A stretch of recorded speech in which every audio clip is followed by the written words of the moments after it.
नमस्कार शेतकरी बांधवांनो, मी अक्षय काळे स्वागत करतो आमच्या यूट्यूब चॅनल आमची माती आमची माणसामध्ये। शेतकरी मित्रांनो, लवकरच कपाशी लागवडीला त्या ठिकाणी सुरुवात होणार आहे आणि कपाशीमध्ये सर्वात महत्त्वाची बाब जर कोणती असेल तर ती म्हणजे खत व्यवस्थापन। त्यामुळे शेतकरी मित्रांनो, आपण आजच्या व्हिडिओमध्ये कपाशीला कोणता खताचा पहिला डोस दिला पाहिजे व तो केव्हा दिला पाहिजे याची संपूर्ण माहिती आपण या व्हिडिओमध्ये बघणार आहोत। त्यामुळे मित्रांनो, हा व्हिडिओ पूर्ण बघा आणि तुम्ही जर अजून आमच्या चॅनलला सबस्क्राईब केले नसेल तर कृपया चॅनलला सबस्क्राईब करून घ्या, कारण असेच नवनवीन व्हिडिओ तुमच्यापर्यंत त्या ठिकाणी येत राहतात। शेतकरी मित्रांनो, आपल्या कपाशीला खत केव्हा द्यायचे तर मित्रांनो, जे काय आपले पीक आहे हे 20 ते 25 दिवसांचे झाल्यानंतर आपल्याला त्या ठिकाणी पहिले खत आपल्याला त्या ठिकाणी द्यायचे आहे। मी तुम्हाला काही कॉम्बिनेशन सांगणार आहे, ज्यामध्ये पहिले कॉम्बिनेशन आहे DAPची 1 बॅग 1 एकरसाठी, त्यासोबत पोटॅश 15 किलो हे पावडर फॉर्मवाले त्या ठिकाणी आपल्याला वापरायचे आहे।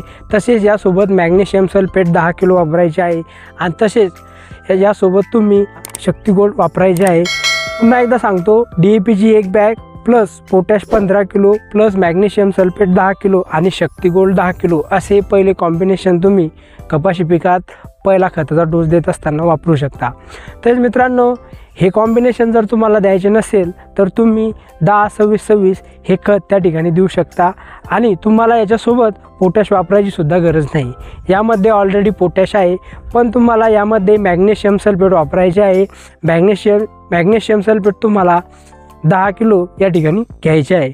तसेच तुम्ही शक्ती गोल्ड वापरू शकता किंवा शेतकरी मित्रांनो, तुम्ही सागरिका 10 किलो तुम्ही त्या ठिकाणी वापरू शकता किंवा मित्रांनो व्यतिरिक्त 20-20-0-13ची 1 बॅग आणि यासोबत पोटॅश 25 किलो तुम्ही देऊ शकता।